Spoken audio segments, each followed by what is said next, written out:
A very good morning to all of you. Mr. Vijay Gupta ji, founder and CEO of SoftTech Engineering Limited, policy makers, corporate leaders of AECO Architecture, Construction, Engineering and Operations Corporate, innovators, startups, investors and others, ladies and gentlemen. I would like to congratulate AmpliNXT, an organ of SoftTech, to conceive and organize this ण-100, a conclave for the startups to contribute in the field of AECO sector.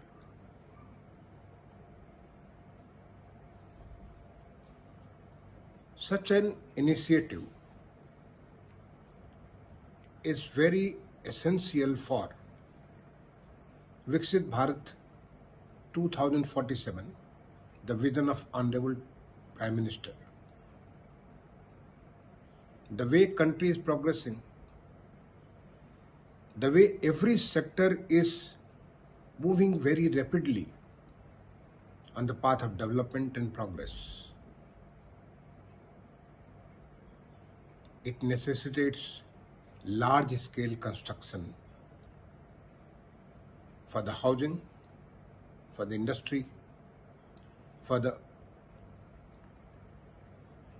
commercial and other business activities, and there lies the role of startups. In fact, it is estimated that currently nearly 520 million populations is living in the urban areas, and by 2030 it is estimated by the experts that this number will soar to nearly 600 million, that is 60 crore. And as per experts' estimates, by 2051, this number will go up 880 million, that is over 88 crores.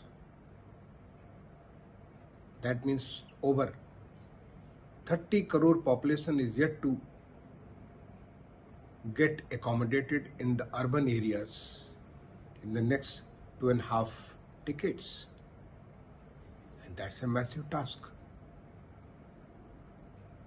It is estimated that nearly 700 to 900 million square meters of built-up space is required annually to accommodate this kind of population. Just to give you a comparison, this number is like 600 to 900 square kilometers of built-up space. That is like we are going to construct more than a Chicago every year.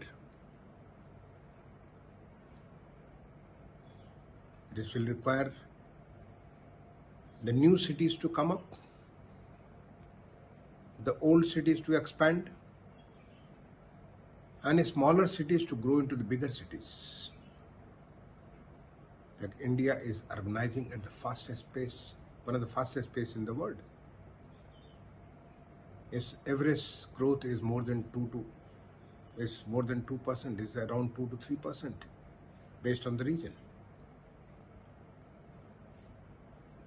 And that necessitates so much of construction to be taken up.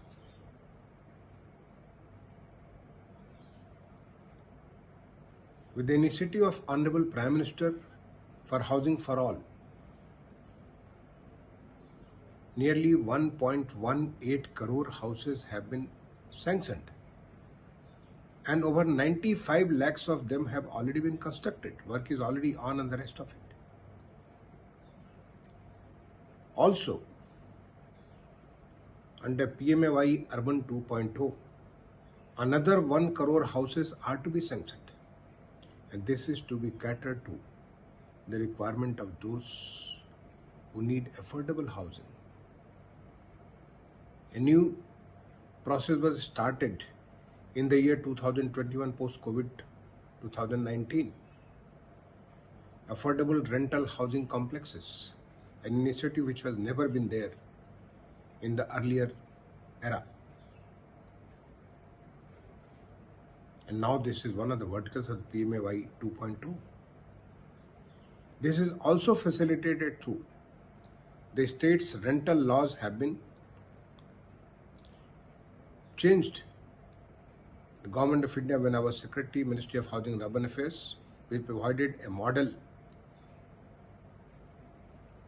rental law, and that has become a basis for states to amend or to come up with a new rental law where the rights and responsibilities of the renter and the rentee have been balanced.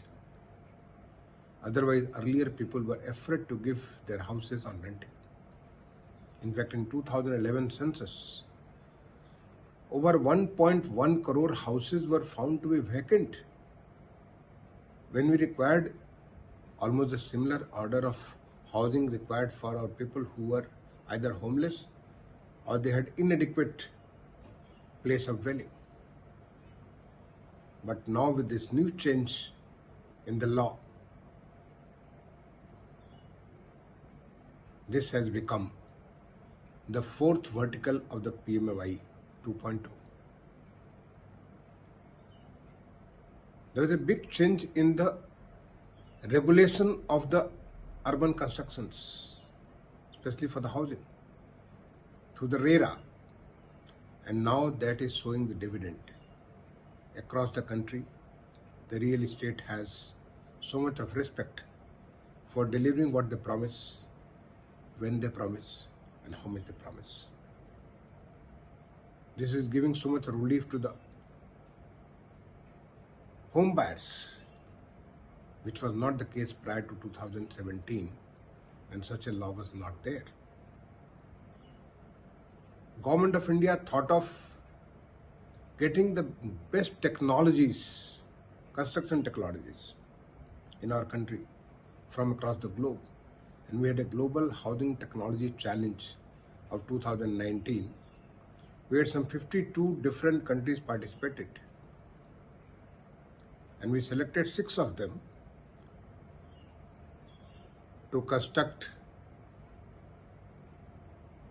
housing for more than 1,000 dwelling units at every place in Chennai, Rajkot, Indore, Lucknow, Ranchi, and Agartala.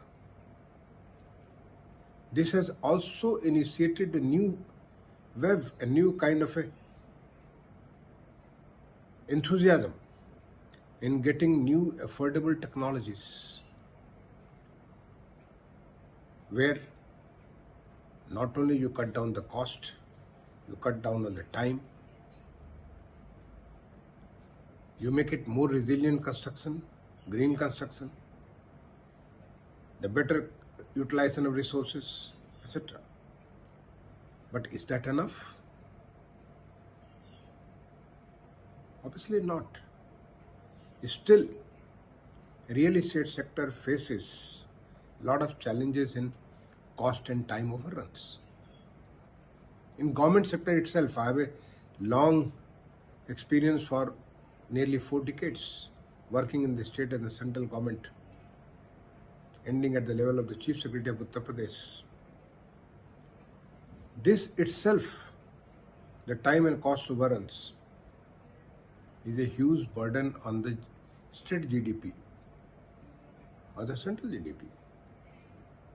If you are able to deliver things on time and required as per the quality standards set for the particular construction, not only will save, but the construction will have a longevity. And that is possible through a lot of innovations, and there lies the role of the startups. In fact, I would like to congratulate Gupta ji and his team for this kind of initiative, where the young brains are applied creatively into creating such kind of systems whereby construction goes on seamlessly. For example, the building information modeling system, BIM system,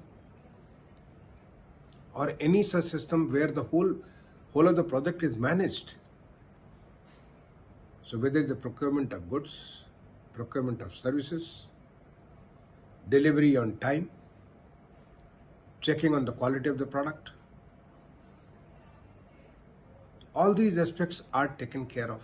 Managing the funds and finance. We utilize this successfully in metro constructions, in RRTS constructions, in a lot of projects of the CPWD. And I think time is ripe when we can do it in a big way in the government sector and also in the private sector.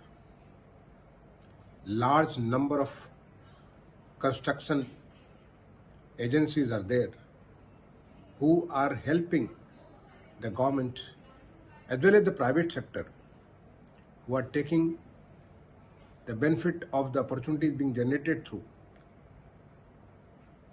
the development of the country towards Viksit Bharat at 2047.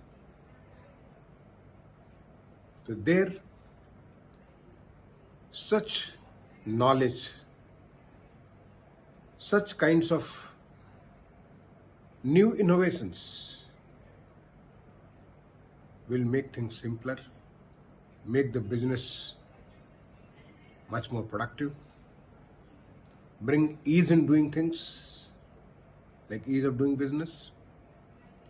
The government is so much focused on it, not only the central government, but also the state government. The ease of doing business is one of their focus areas. When we were working on Global Investor Summit in Uttar Pradesh, we developed not only the policies, 27 new policies for different kind of investment, but also created an environment through which investors could move through the system seamlessly using the digital technology.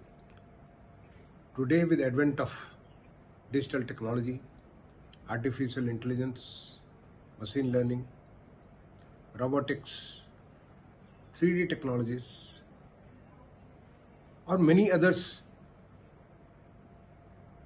Internet of Things, now it has become very, very simple to use them for faster execution of their work. And here, the startup sector, for whom a big ecosystem has been created. Nearly 200,000 startups are there. I do not have the number how many of them are in the AU sector.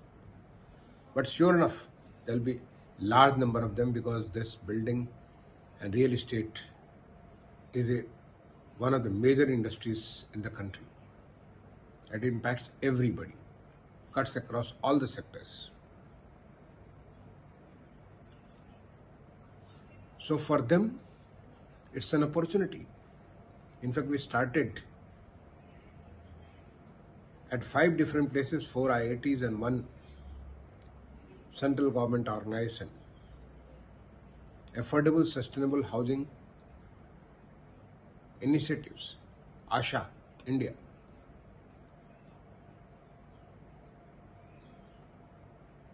This idea was to get the young brains to work on the new technologies, the new processes, the new materials, which will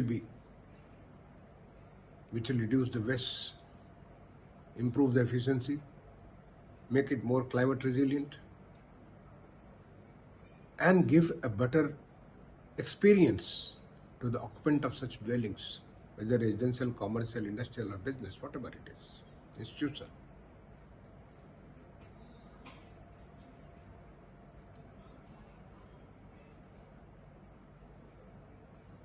Not only the construction of these things, but also because when such kind of urban population is growing at such a fast pace, it will also require a lot of things to cater to, whether it is going to be the road transport, metro system, regional rapid railway system, like connecting the two cities, water transport system. For them also, a lot of innovation will be required. When the population is growing, you require water for them, sewer for them, a school, health, entertainment, and many such things. There again lies a lot of opportunities where you can cut down on the cost. The country has aimed at zero emission by 2070. So how can you cut down on the carbon footprints? I am personally aware of so many startups who are working on such propositions. It's a time for the policy makers, for the government, to give them opportunity, not only for testing their ideas, their creative ideas, but also entering into the market, making them become market ready. And for that, special incentives need to be given in procurement. We already have some 15% reservation for such startups. But we need to encourage through our municipal bodies, through the government procurement, create such an ecosystem where innovator, if he comes with a bright idea, that gets replicated. Because with this, he may scale it up. And what he is doing for his city, it doesn't become simply one pilot, but a scale to countrywide. And why only countrywide? Honorable Prime Minister's vision is make in India and make for the world. So this can become a marketable product for the whole of the world. In fact, government tech is one of the major market. And UN body estimates by 2032, the GovTech is going to be a market to the tune of $2 trillion. And India, with such a large innovative startup ecosystem, should aim at capturing a big chunk of this. Already our digital public infrastructure is finding place in various places, various other countries, whether it is UPI, Aadhaar-based system, DG Yatra, DG Locker, or many other, DG Praman, many other. We have huge opportunities in agri-tech, fintech, health tech, space tech. Various opportunities are there. But here we are focusing on the architecture, engineering, construction and operations. So dear friends, you can make a big difference. You can create such systems which will provide fuel for the country's journey for Viksit Bharat 2047. It's not very far, just 2 decades. And then we achieve that, will be parallel to such developed nations like US, Germany, Canada, South Korea, Singapore, Australia, New Zealand. And then you will remember, you're this innovation, you're this startup, which you started in a humble way in your city, or somebody has invested as an angel investor, has grown to the size and proportions where its vibrations can be felt in other continents, in other countries. The influence of India through you can cut across the national boundaries and provide a good place of living or doing business or any other activity, human activity, with the spirit of Vasudhaiva Kutumbakam. I wish you all the very best for today's workshop near 100. It is in line with Viksit Bharat at 100. That is, India completes 100 years of independence. And urge everybody who is here. I really regret that I could not be with you. Otherwise, I would have been participating for the whole day in all activities and would have learnt a lot from you. I look forward to seeing the recorded version of the whole thing. There's some personal commitment and very urgent and very essential, because of which I could not travel to Pune to be with you, but my mind will be there. A very fruitful discussion for the day. All the very best. Thank you, Gupta ji, for giving this opportunity to be with you, maybe digitally. Thank you.